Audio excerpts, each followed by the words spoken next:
Ladies and gentlemen, welcome to the very first episode of The King's Bodyguard with your host, Dave Hebler. Grandmaster Hebler is a 10th degree Grandmaster Black Belt in the art of Kenpo Karate under the tutelage of the American father of Kenpo Karate, originally, Ed Parker Sr. Dave was the personal martial arts instructor and bodyguard of the King of Rock and Roll, Elvis Presley, from 1972 to 1976. I'm going to read you a very brief bio on Dave Hebler so you can be acquainted with the man who is Dave Hebler. So, Dave Hebler has been sought after self-defense instructor for over 60 years. Hence the reason why the world's greatest entertainer, Elvis Presley, chose Dave to be one of his bodyguards, and the personal entourage that Elvis had, known as the Memphis Mafia, from 1972 to 1976. Dave became an integral part of Elvis's life after the two met at Ed Parker's American Kenpo Karate studio in Pasadena, California. Later, Dave became Elvis's personal Kenpo instructor for several years. Besides being known as one of the Memphis Mafia members and Elvis's bodyguard, Dave has a 10th degree black belt in Kenpo Karate.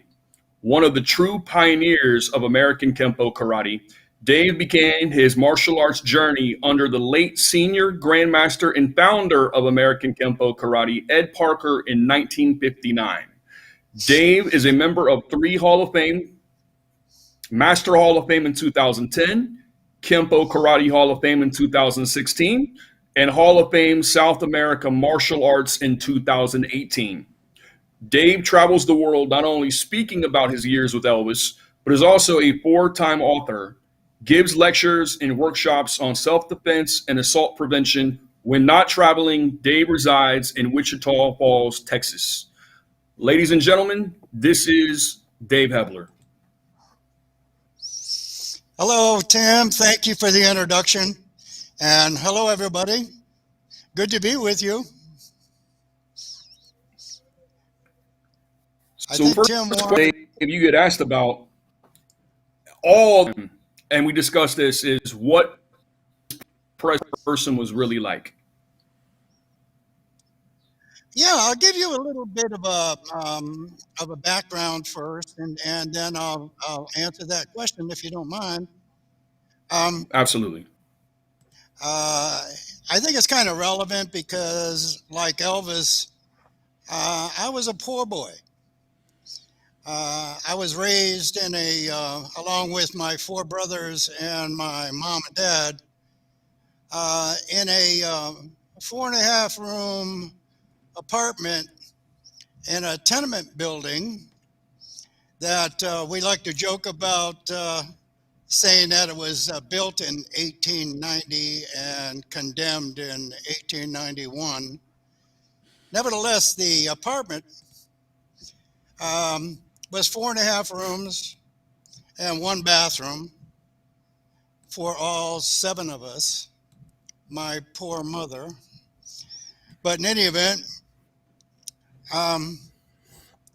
we didn't have any, we had 1 bathroom, and we didn't have any hot water.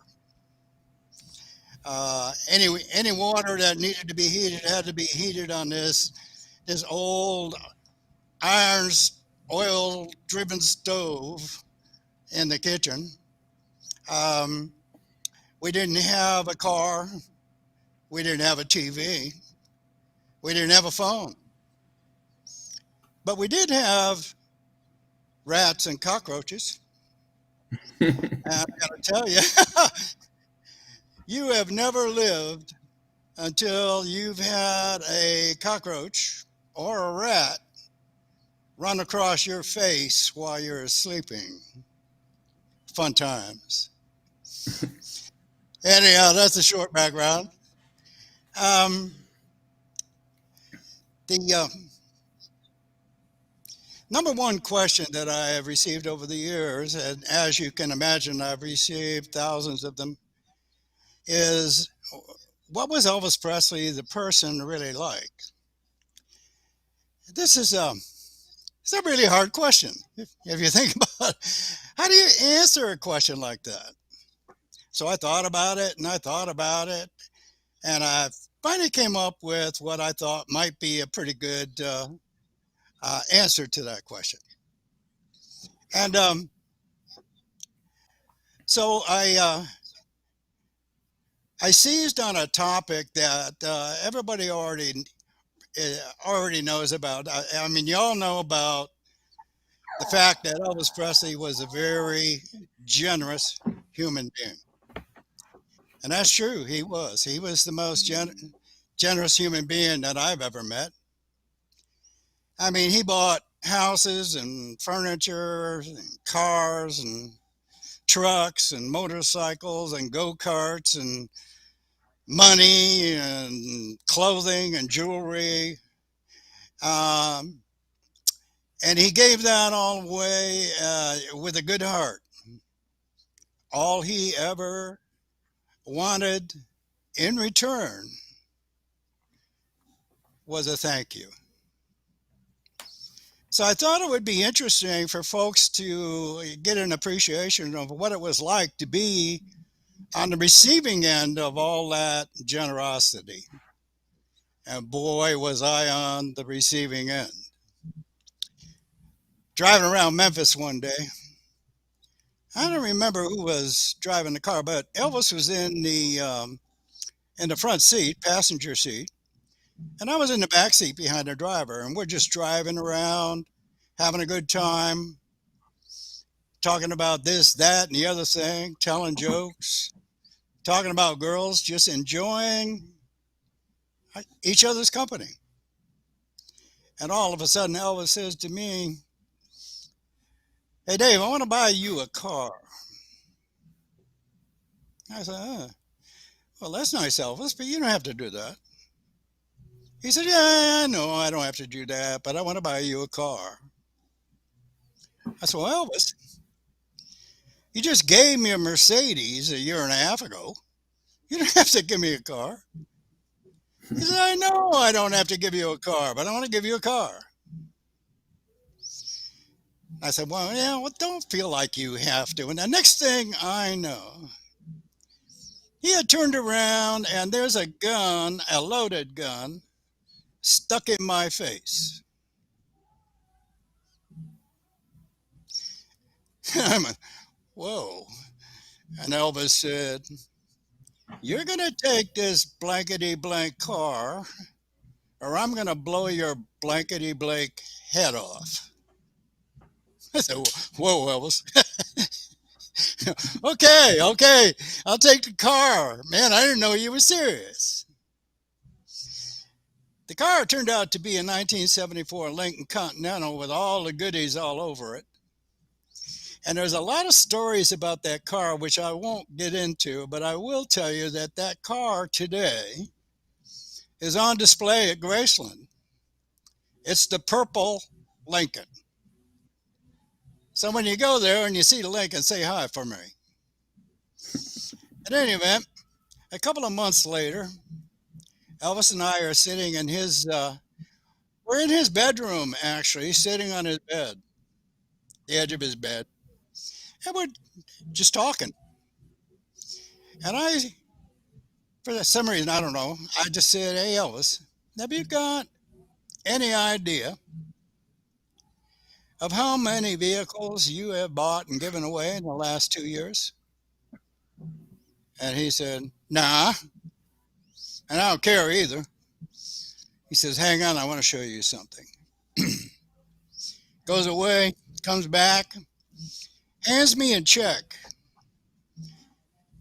made out to him in the amount of $100,000. One of a series of checks, many before, many more to come. And he said, I'm not stupid. I understand that I couldn't possibly buy the kind of goodwill and PR that I get whenever I buy somebody a car." He said, "Secondly, it seems like every time I do something like that, I buy somebody a car, it comes back to me 10 times over. like that check you're hearing. And thirdly, it makes me feel good to make people happy. Ladies and gentlemen, Elvis Presley, the person.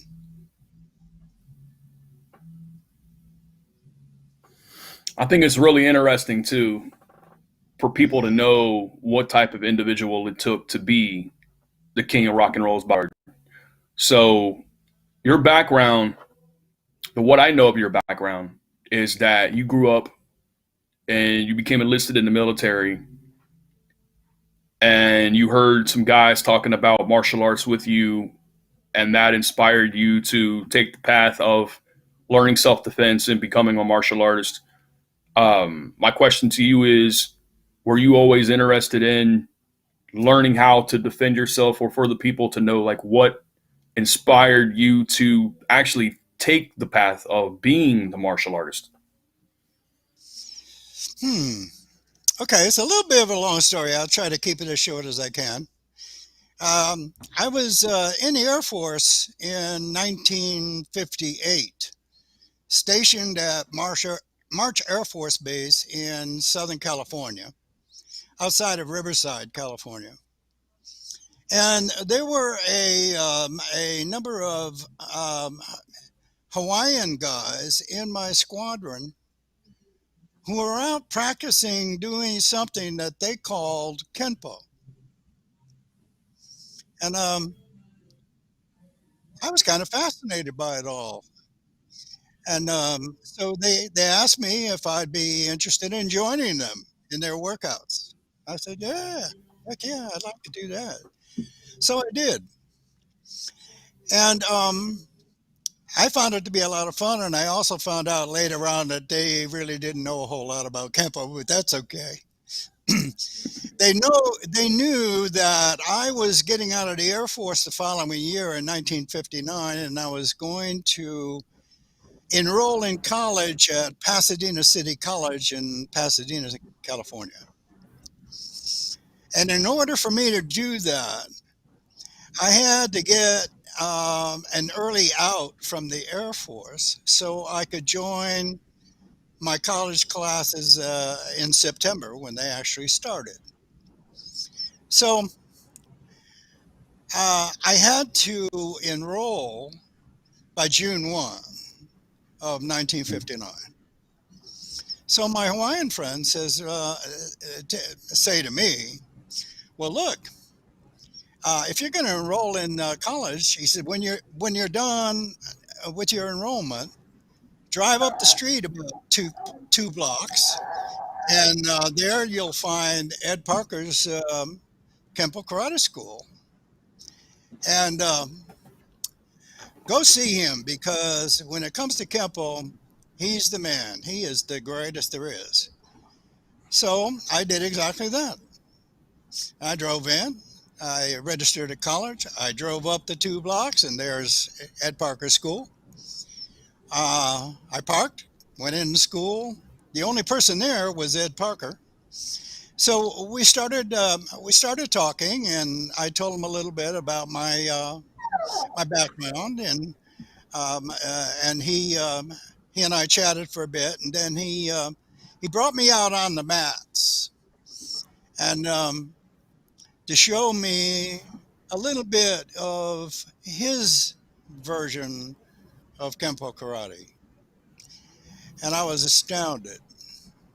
I mean, it was like the building got hit by lightning. The ground shook.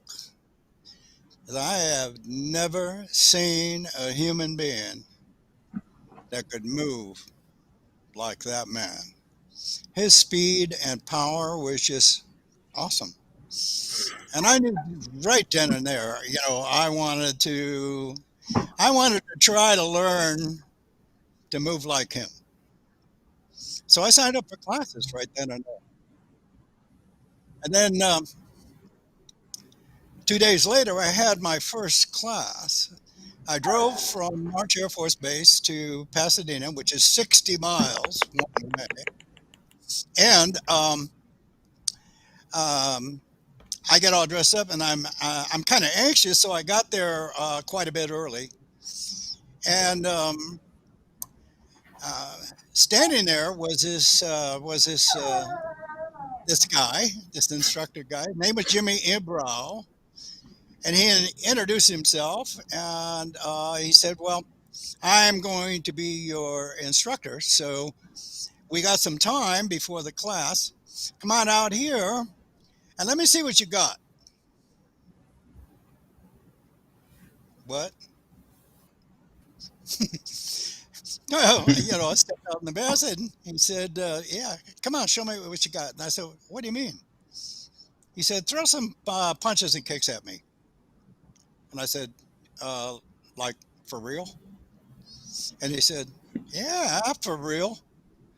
So I, very clumsily, you know, attacked him. And the next thing I know, I'm flat on my back, looking up at him, and he's looking down at me, and he said, "I don't ever want that to happen to you ever again." And I said, "I couldn't agree more." And that was the start of my martial arts career. How long did it take you to be confident in the arts to know that you had the capability to be able to defend yourself? Oh, it took me um, a year, maybe a year and a half. I only weighed 155 pounds at the time. I didn't scare anybody. So, but I did have one attribute that worked for me, and it's still working for me today. Is that I had a lot of speed. I really was fast, and that's a big help when you don't. If you don't weigh 300 pounds, you better darn well be fast. Hmm. And that's when I learned that. I felt I was tested, and I, for the most part, received passing grades. And the training in those days was not easy. I mean, they called it the dungeon dojo, and they called it that for a reason because it was pretty brutal. We didn't have any protective gear of any kind. We just flat out, spent a ton of time doing basics and conditioning and sparring. Lots and lots of sparring. And that regimen, gave me the self confidence to know that I was capable. And basically, that was it.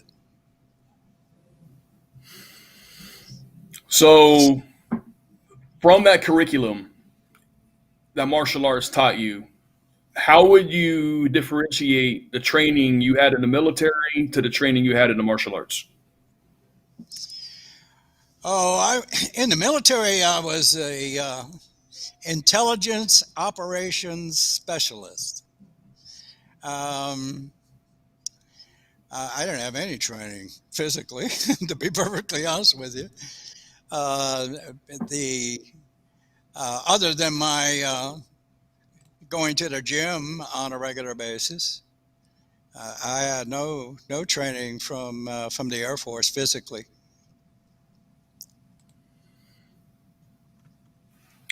So you became competent pretty quickly when you had the people around you who were teaching you, and it took you about a year and a half before you found out you could really defend yourself.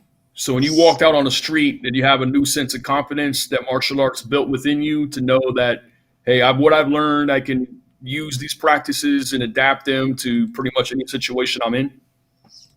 Yeah, I mean, Hmm. you said it right there, Tim. You got when you've been tested and you get passing grades, you can't help but get a sense of confidence in your own ability to be able to stand on your own 2 feet and function successfully.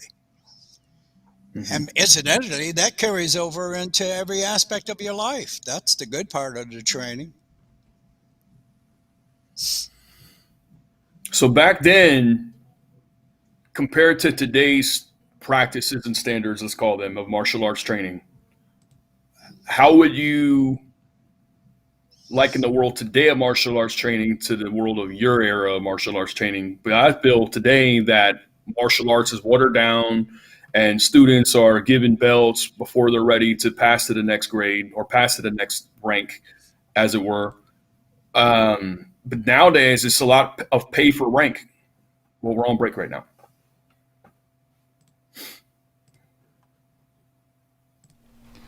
Jimmy, I gotta take a dump. What? No, I mean I need a dumpster. Well, for all those needs, you need to call Big V Dumpster Rental, Long Island, New York, 631-900-DUMP.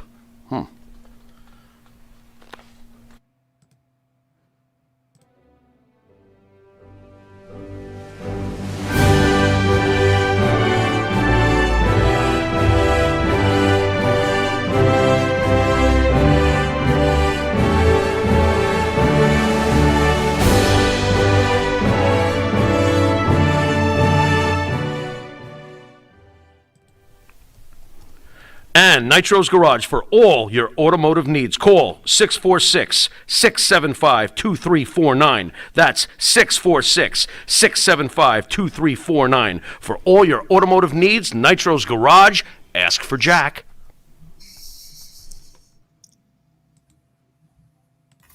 And ladies and gentlemen, we are back with episode 1 of The King's Bodyguard with your host, Mr. Dave Hebler, talking about the ethics, morals, and practices of today's martial arts training compared to his era. So to give the audience a brighter view of what it was like to go through the ranking to be a black belt in your era, you had to go through blood, sweat, and tears and a lot of potentially broken bones. Hopefully not, but I know the training back then was a lot more hardcore than it is today. What is your opinion on that? Yeah, generally speaking, I think that you're probably correct. There are many schools today who you got to understand today is a litigious society, boy. You got to be so careful. If you're operating a school and somebody gets injured in the training, you're liable, to lose everything that you own. So as a result, a lot of folks that run schools are very careful about the intensity of the training. But in spite of that, I know plenty of people who are pretty much hardcore, basically fundamentally great martial artists and great instructors who turn out great and competent people. So in some ways, it's alive and well, and in other ways, not so much. When you guys sparred back then in your era, when you first started, I mean, Yep. there was basically no rules as far as no holds barred. I mean, it was, like you just said earlier, no protective gear. So that had to have given you a lot more realistic feel to what it was like to be in combat compared to today, where everything is protected with padding and there's not a real sense of what real contact feels like. Well, maybe I can give you an idea with a story. In those days, back in those days, we didn't have any children. There were no kids. And we didn't have any women. Well, there was this one woman. Her name was Ruby. And the first time I saw Ruby, she was in action sparring with one of the guys in the advanced class.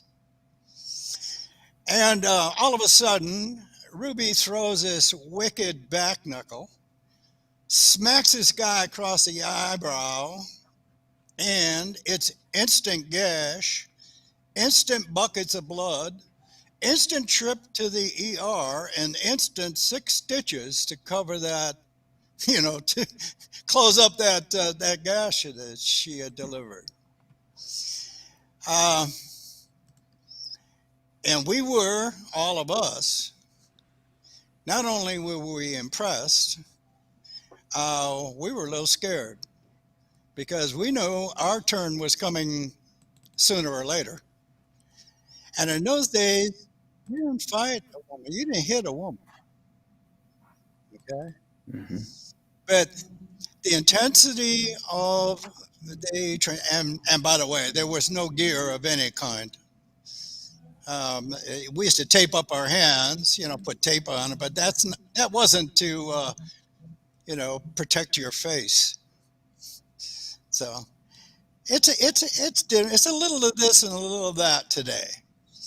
I mean, I know some instructors that um, will turn out that do turn out amazingly competent fighters, if you will. I mean, Dave Prosser comes to mind, AC Rainey, Trevor Sherman.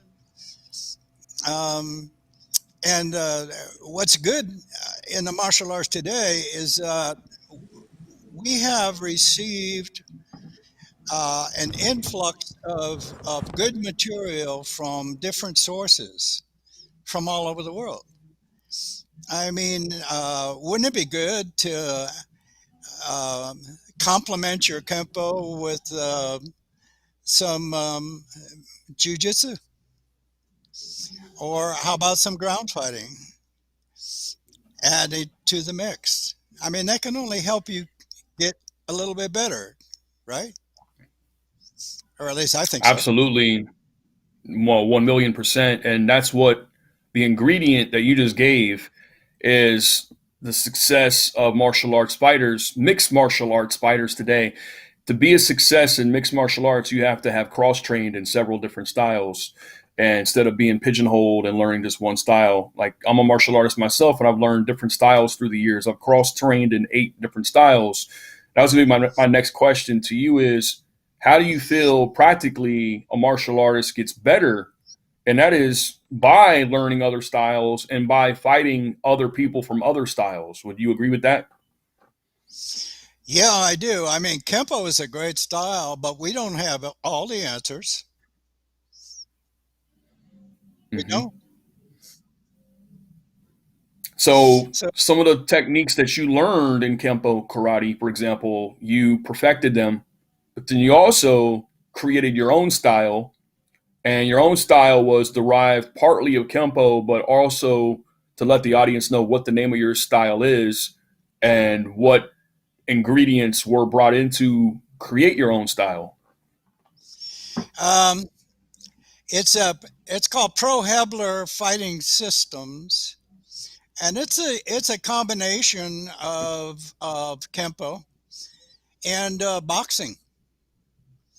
Uh, I'm a I'm a big fan of boxers. I'm a big fan of wrestlers.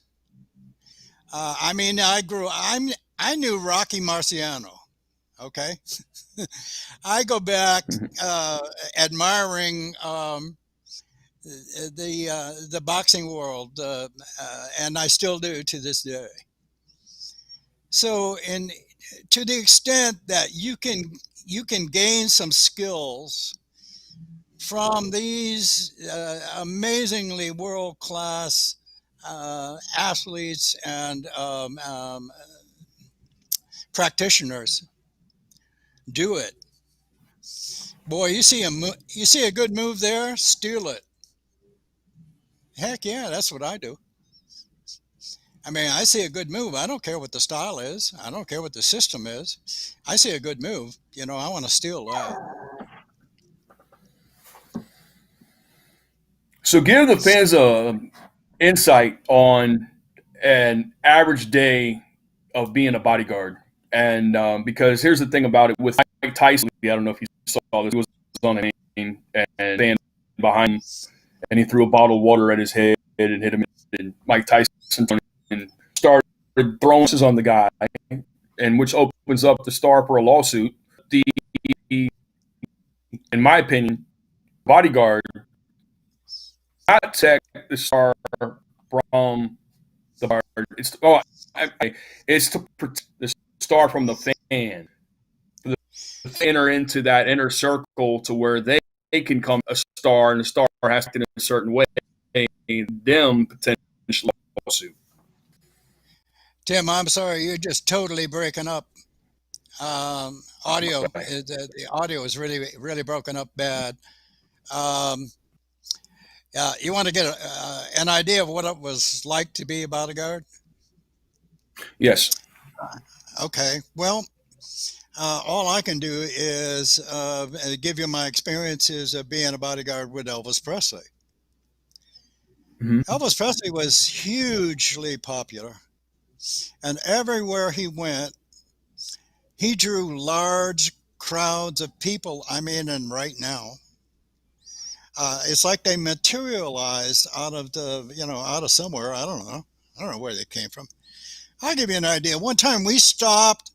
We were driving that yellow Pantera, and we stopped at a gas station to get some gas. And while I'm attending to that, Elvis gets out of the car. And we are immediately surrounded by, I don't know, 20, 30 people. And they just kept coming. I don't know where they were coming from. And here we are in the middle of all these people. And the only security for Elvis was me. I mean, that's it. And all those people. But Elvis was the most charming guy on the face of the planet. I mean, he didn't. He loved his fans. I mean, really loved his fans, and he had the patience, beyond belief with them. So he would always,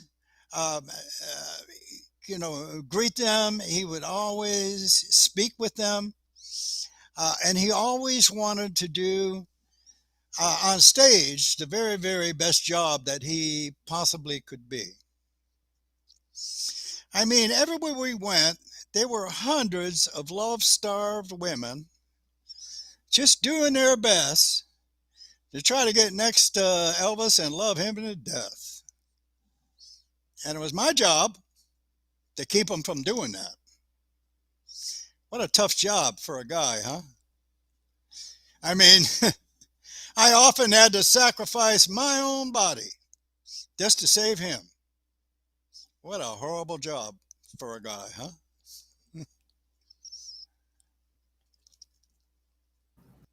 So you worked with Ed Parker for how many years to get your black belt? Oh, I got my black belt in 2.5 years, between 2.5 and 3 years. I was with him pretty much for about 20 years. So in correlation from the time you met him to the time you got your black belt, the story that I've told is that he was at, and you correct me, he was asked to go on Elvis's initially, and he told Elvis he couldn't because he had martial arts schools to run. How long did it take, or what was the process involved in Ed Parker telling Elvis, hey, I can't go on the road with you, but I know the perfect person that can, and his name's Dave Hebler? How long did Ed Parker to have that much in you to where he turned you on to Elvis as his bodyguard?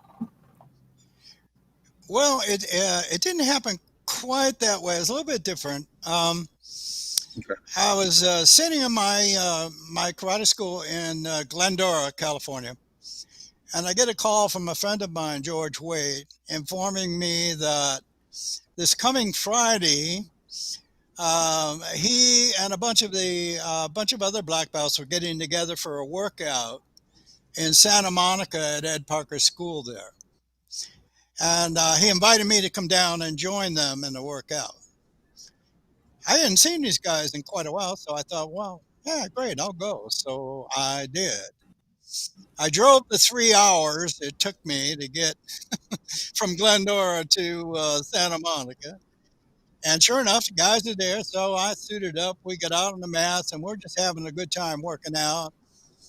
And I noticed a commotion at the door, and in walked Ed Parker, and oh my God, Elvis Presley. And I thought, what's he doing here? Anyhow, Elvis is over there watching us work out as we're continuing with our workout. And next thing I know, he's out on the mats wanting to work out with us. And I'm his training partner, his dummy. And I realized right away that Elvis was not familiar with the material that we were actually working with at the time. So I guided him through all of the process. I helped him, with the movements. We did some sparring. I showed him how to referee and call points and stuff. And we had just a really a good time. It turned out really really well. So after the workout, Elvis and Ed Parker are talking by the side of the ring, and Ed calls me over, and I'm chatting with him and Elvis. And I used to do a technique in those days, that consisted of 13 different strikes. And in those days, I could do those 13 moves in about 2 seconds. Today it takes me 2 minutes, but back then. And every time I did that, people would go, wow. So we named it that. That was the name of their technique, Wowie. Well, I did that for Elvis. And I learned later on that he was so impressed with that particular technique that he right then and there decided that he wanted to have me as part of his entourage. And Ed Parker was all for that because Ed Parker was not available to go take a job somewhere on a full-time basis. I mean, he had schools to run and a family to feed. So, and I would be his representative, in the Elvis world. And that basically, was true.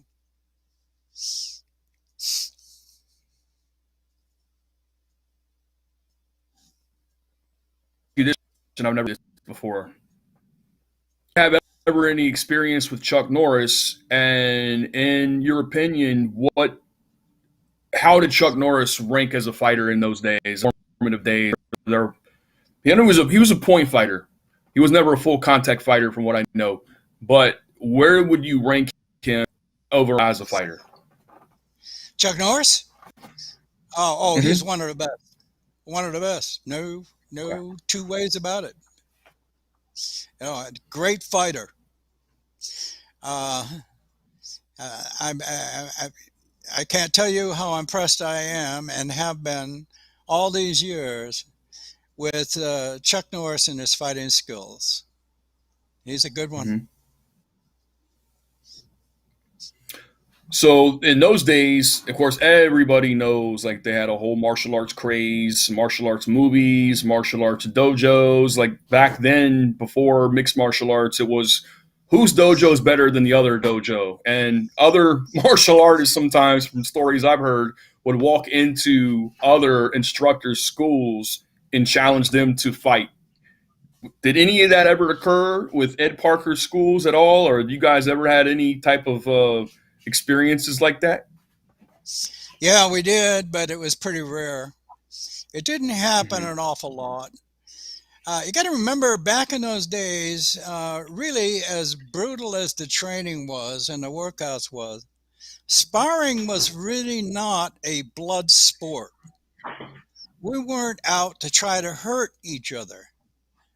The whole idea was to learn to develop tremendous control at full speed and full power, going up against somebody who just might be a whole lot better than you are.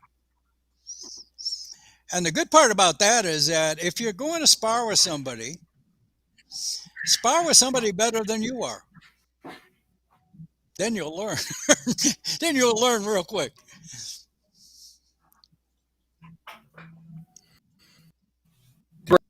Have near-death experiences or experiences that caught you off guard as a bodyguard, or because of your martial arts training, you were always in everything around your surroundings? Happen?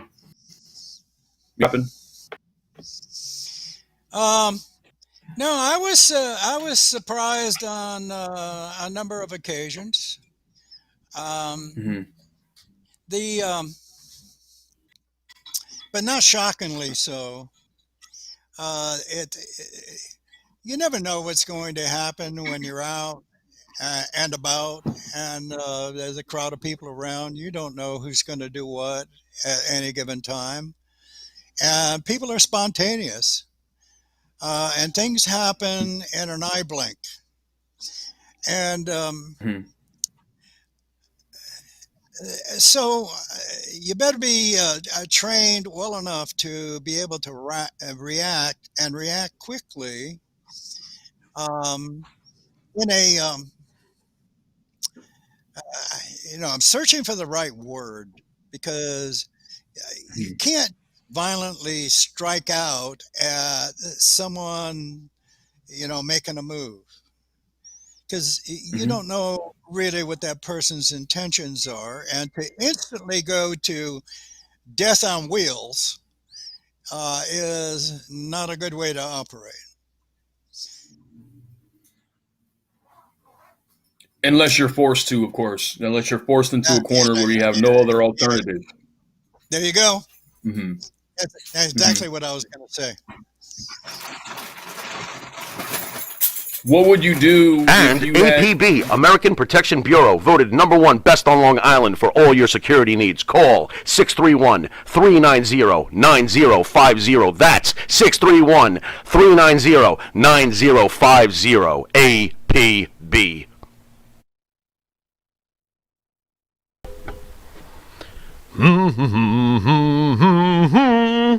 Oh, what's up, Mike? Hey, Jimmy, what's going on? Yeah, nothing much. You know, Jimmy, I love this country. Oh. I love to buy made in America material. And I love to buy my artwork at TAG, TAAG, Made in America, 14 East Broadway, Port Jefferson, New York, 11717. The shop at the corner. Tired of that same old breakfast, lunch, and dinner? Same old tasting scrambled eggs, burger, that dinner steak, ribs, or pork chops? Why not add a little bit of spice or just a touch of heat to make the difference? Change that scrambled egg with a little bit of Johnny Fabulous's John Cena Sr.'s $1 Million Jalapeno Hot Sauce. Great on burgers, steaks, chops, and those barbecued ribs.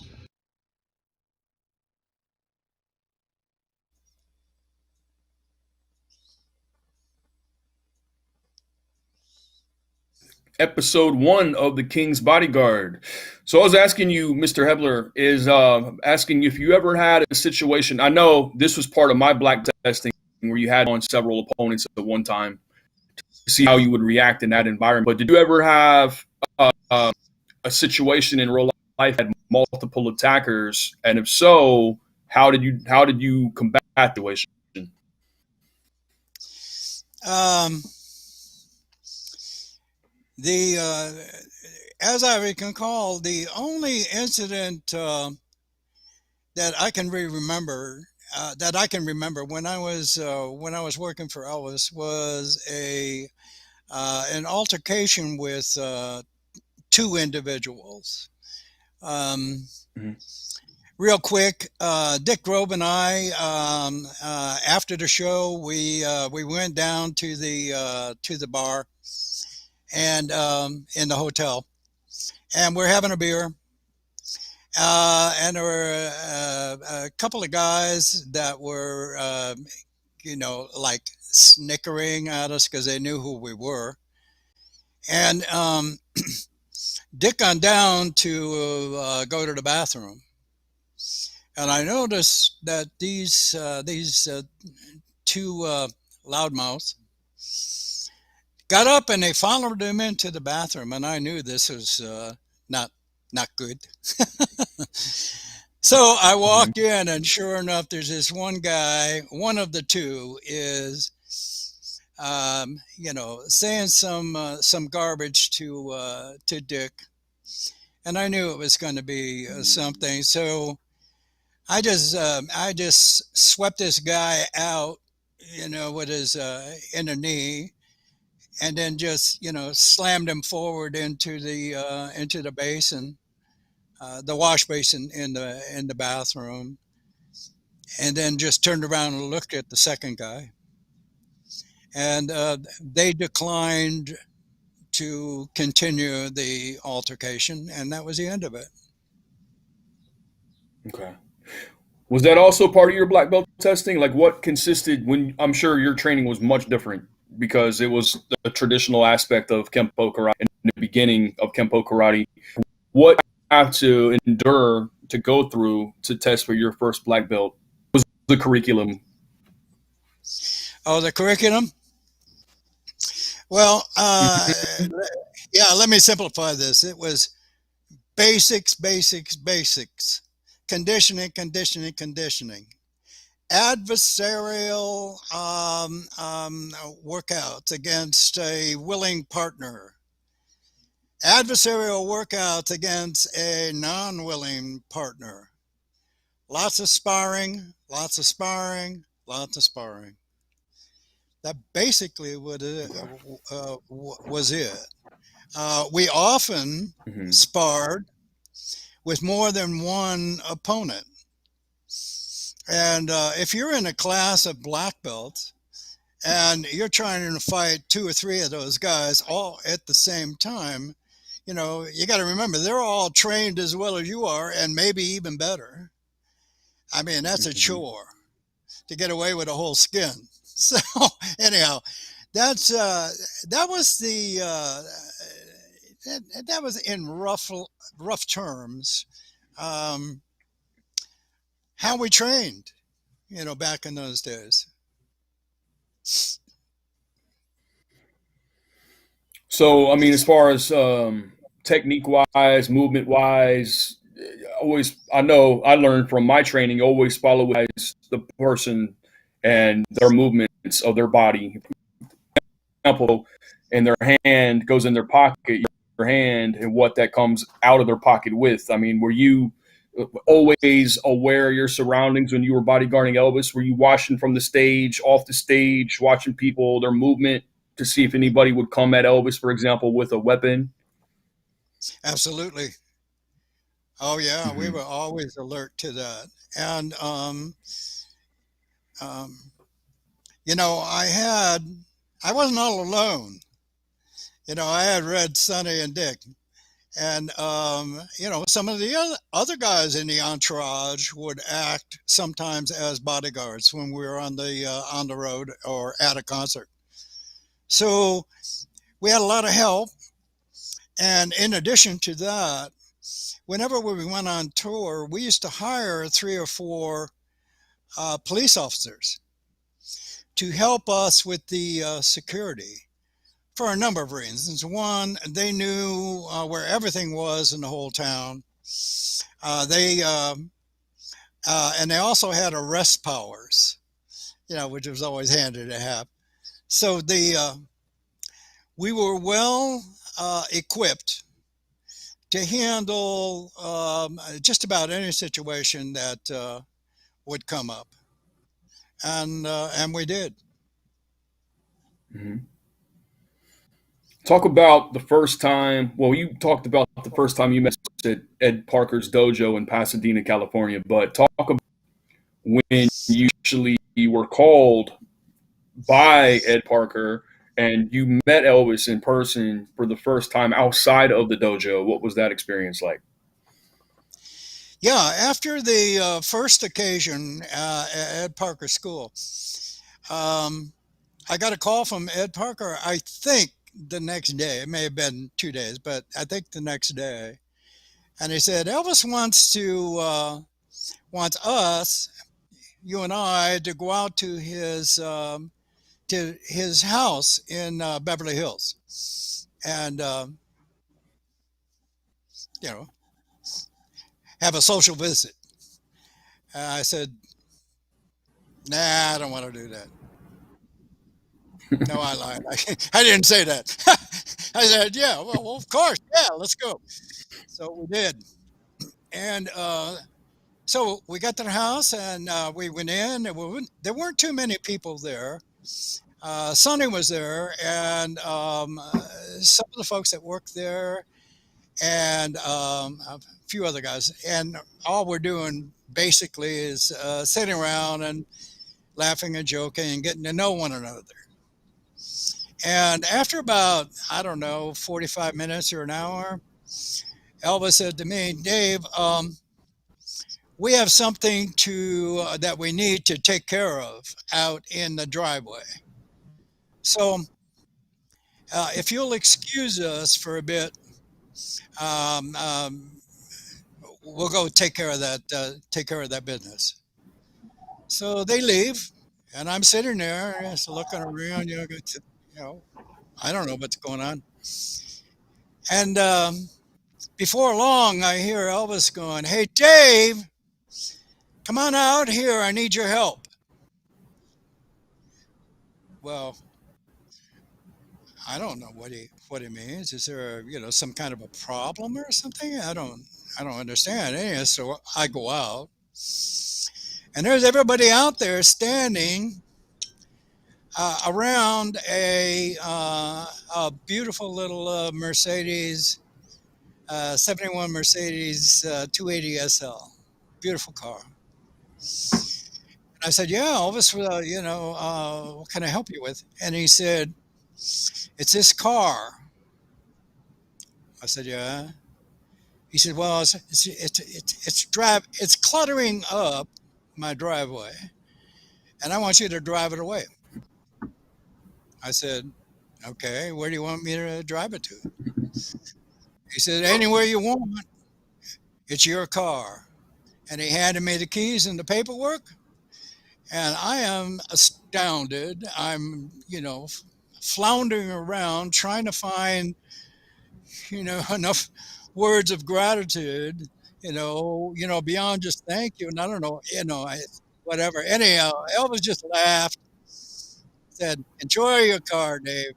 And they all walked back in the house, and Ed Parker and I drove our respective vehicles away. That was my that was my second meeting with Elvis. And he gives me a car.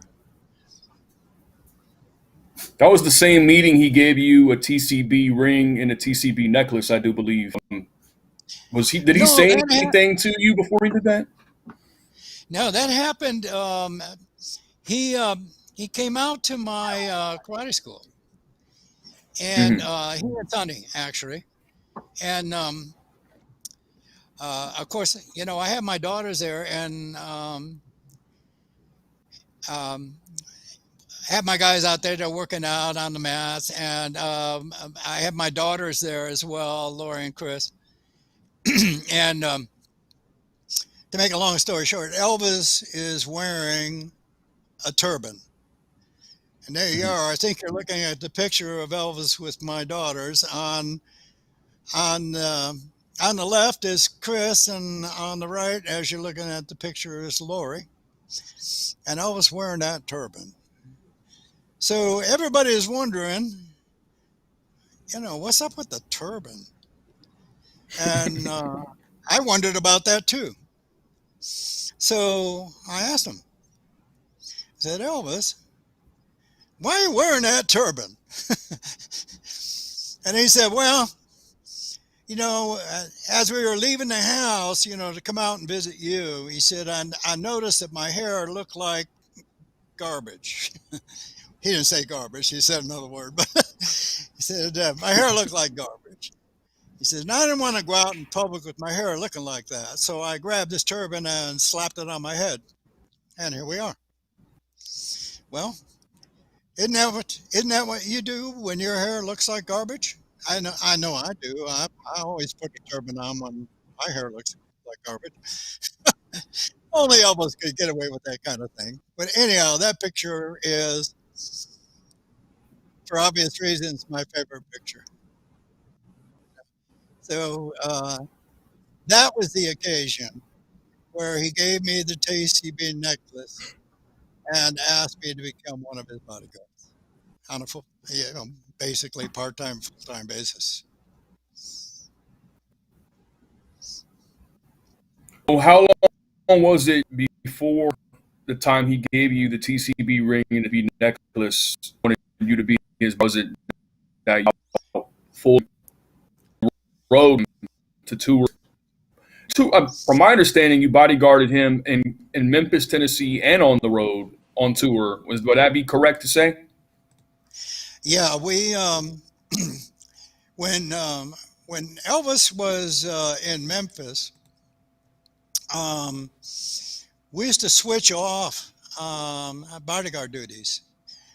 Two of us Mm-hmm. would, like Red and Sonny, who lived in Memphis, they would take the time off and be with their family, and me and Dick would be there running the doing the bodyguard jobs while we're just not on tour.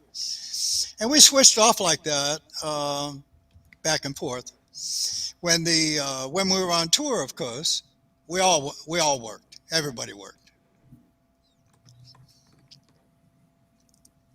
This is the important of lineage from what you came from. Poker Parker had to be his person in full time bodyguard.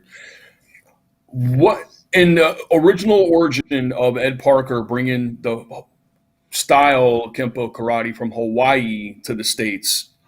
Where were you positionally in the original lineage of his black belts?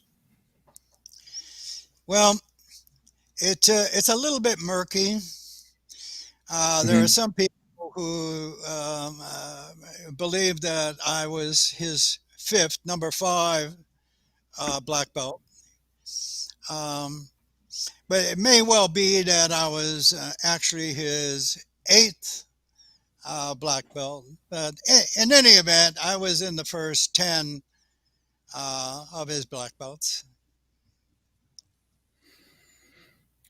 So he wanted to promote Ed Parker Sr. We're talking about wanted to promote Kenpo Karate to the world, and in 1967, that was his first. Well, actually, I'm sorry. Let me retract my statement. 1964 was the very first Long Beach Internationals. What was the idea behind the Long Beach International tournament? And I know you specifically were involved with creating the rules of that tournament. So again, Ed Parker had to put full faith in you to do that because that was his name, that was his brand, that was his style of martial arts being introduced to the first time to the world. Yeah, it actually started in 1963. I had a call from Ed Parker, and he said, "Come on over." He said, "I want to show you something." So I drove the 20 miles over to the school, and he said, "Come with me." Got in his car. Off we go. And we end up in Bellflower, I believe it was, at Chuck Sullivan's house. And here come Chuck out, and he gets in the car, and off we go again. And Chuck is looking at me going, "What?" And I'm going, "I don't know." So anyhow, we ended up at the Long Beach um, auditorium. And we're standing out there in the middle of this auditorium, and Ed Parker said, "This is where next year we're going to hold the first international karate championships." And we did. Uh, it was an amazing, the smartest move that Ed Parker ever made was that tournament because we would have 5,000 competitors. I mean, the rings would run from like 9 in the morning till 2 o'clock in the morning. Uh, 20 rings going full bore. It was just an incredible sight, and all styles were present at the internationals. And that's where Bruce Lee did his first demonstration, with the 1 inch punch, boom, and was there was a producer in the audience who saw Bruce's demonstration, and as a result of that, uh, Ed Parker arranged for them to meet, I believe, and the producer ended up giving Bruce his first start as an actor as Kato in the Green Hornet. That's how it happened. And yeah, I wrote the So, rules. mhm, mhm. Well, when someone says historically you actually had an indirect hand in Bruce Lee landing the role as Kato in the Green Hornet, like what's your response to that? Yeah, very little though. I did Hmm. um, prior to the tournament. Bruce used to come. Uh, uh, he stayed with Ed Parker. Actually, literally lived in his house.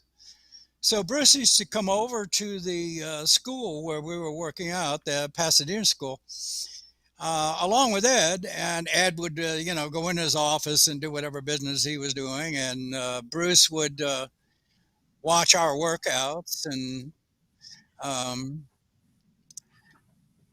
we got through with one workout, and Bruce is standing there, and Bruce said, "Yeah, Chuck Sullivan and I," and he said.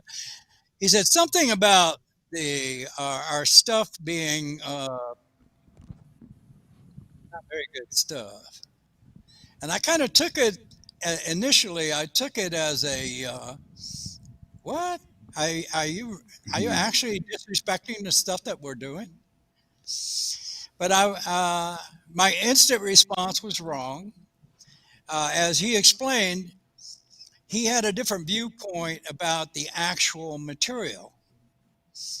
So we started a discussion about the material and this move, that move, how about this move? And we're going here and we're demonstrating the moves on each other. This is a second meeting where I say, man, Chuck wasn't there at this particular time.